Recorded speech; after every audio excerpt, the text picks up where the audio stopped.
विराटनगर महानगरपालिका वडा नम्बर 1 हाम्रो त्रिवेणी चोकदेखि ठिक पूर्वपट्टि यो के ठाउँ भन्छ यसलाई नवबुद्ध मार्ग नवरुद्र मार्ग। यो घर कसको हो? के गौतम? नरबहादुर गौतमको घरमा आज एकदम म खुसी पनि छु किनकि आज टिकटकर हाम्रो सुरज सरलाई मैले फेला पारेको छ। त्यस कारणले चाहिँ के अरे सीमा म्याडमलाई आज फेला पारेर हाम्रै विराटनगरको हुनुहुन्छ भनेर थाहा थियो मलाई। तर उहाँहरूसँग अहिले म एउटा फोटो पनि खिच्छु। हाम्रो वडाध्यक्षज्यू पनि आउनु भएको छ। उहाँहरू सबैलाई देखाइदिउँ। म सर पनि एउटा गर्न लागिरहेको छु।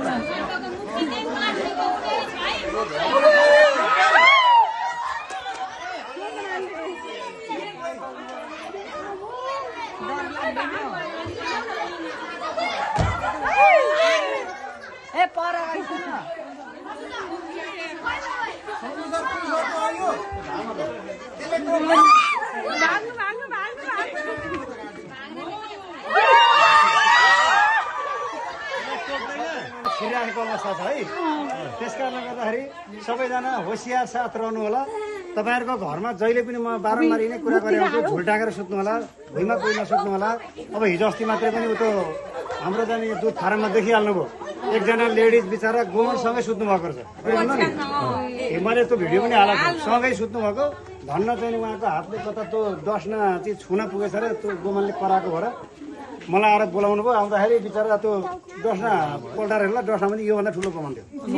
त्यस कारणले गर्दा जुत्ता लाएर हिँड्नु होला जहिले पनि। नानी बाबुहरूलाई मेन कुरो जगाउनु होला हरेक ठाउँमा। विराटनगरमा अहिले विराटनगरमा तपाईँको सुन्ने छ अहिले, यही खुसीको कुरा हो। सबैभन्दा धेरै सर्प विराटनगरमा। तर के त भने यहाँ अहिले त्यस्तो घटना केही पनि घटेको छैन कुरो भन्नु नि। तर हिजोको मात्रै पनि हेर्नु, उहाँ पश्चिमतिर या झापातिर हेर्नु, साना साना बच्चाहरू चाहिँ डेथ भइरहेको अवस्था छ। त्यसकारण नानी बाबुहरूलाई साँझ कसैले पनि बाहिर नछोड्नु होला। अब आज मैले अध्यक्षज्यूसँग अहिलेसम्म मैले बनाउनु पनि पाएको थिएन र भेट पनि भएको थिएन हाम्रो सर्पसँग। र हाम्रो सीमा म्याम, म आदरणीय म्याम भन्छु उहाँहरूलाई। उहाँले धेरै राम्रो राम्रो भिडियोहरू गर्नु। सर्पहरूलाई मार्नु हुँदैन होइन। सर्प पनि हाम्रो नेचरमा एकदम इम्पोर्टेन्ट चिज हो। यस्तो सर्प रेस्क्यु गर्नेहरूलाई बोलाएर उसलाई सुरक्षित साथ उसको स्थानमा लगिदिनुपर्छ भन्न चाहन्छु। अब अध्यक्षज्यूहरूको पालामा यो काम सुरु भएको विराटनगरमा अहिले 975 को हाराहारीमा मैले सर्प नियन्त्रण गरिसकेको छु होइन। तर विराटनगरमा एउटा खुसीको कुरो के छ भने अहिलेसम्म सर्पले मैले समात्न थालेपछि सर्पले टोकेर यस्तो भर्यो भन्ने सुन्नु परेको छैन। त्यही नै ठुलो कुरो। अध्यक्षज्यू हजुर के भन्न चाहनुहुन्छ सर? भन्ने कुरो त अब तपाईँले भनिसक्नु भएकै छ। अब यो हामीले विराटनगर एकदमै गर्मीको ठाउँ र विशेष त गर्मीको ठाउँमा धेरै सर्पहरू निस्किने गर्छ। अझ विशाल सर्पहरू धेरै निस्किने गर्छ। योभन्दा पनि कोमल सर्पहरूको एकदमै बिग छ। यसमा तपाईँले जुन मिहिनेतका साथ यो चाहिँ हाम्रो महानगरपालिका विराटनगर वार्ड नम्बर 1 को तर्फबाट विशेष धन्यवाद र आगामी दिनहरूको सहयोगको लागि तपाईँसँग अपेक्षा गरिन्छ। धन्यवाद सर। विशाल हुन्छ कि हुँदैन धामन सर्प? तपाईँको यो सर्पमा विष, म जुनै सर्पमा पनि विष छैन भन्दिनँ है। कतिले भन्छन् यसमा विष छ, यसमा छैन भन्छन्। अब मैले विष छैन भनौँ न, भोलि बच्चाले आएर यसलाई पक्रिने दिने दिने गर्ने गर्ला है।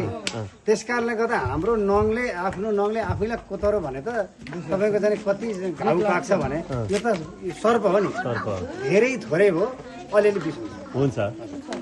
अब यो सर्पसँग चाहिँ जोगिने तरिका र सर्पबाट टोकेर के गर्ने भन्ने कुराहरू चाहिँ तपाईँलाई म यो सर्प राखिसकेपछि एउटा छोटो तपाईँहरूसँग समय छ भनेदेखि कुर्नु होला है। सर्प नआउनलाई के गर्ने, सर्प कस्तो कस्तो ठाउँमा हुन्छ भन्ने कुरा चाहिँ तपाईँहरूलाई म जानकारी गराउँछु। र यो शम्भु घिमिरे भनेर चाहिँ फेसबुकमा तपाईँले गर्न सक्नुहुन्छ, तपाईँको जाने फलो गर्न सक्नुहुन्छ। र टिकटकमा चाहिँ सर्प उद्धारकर्ता विराटनगर है।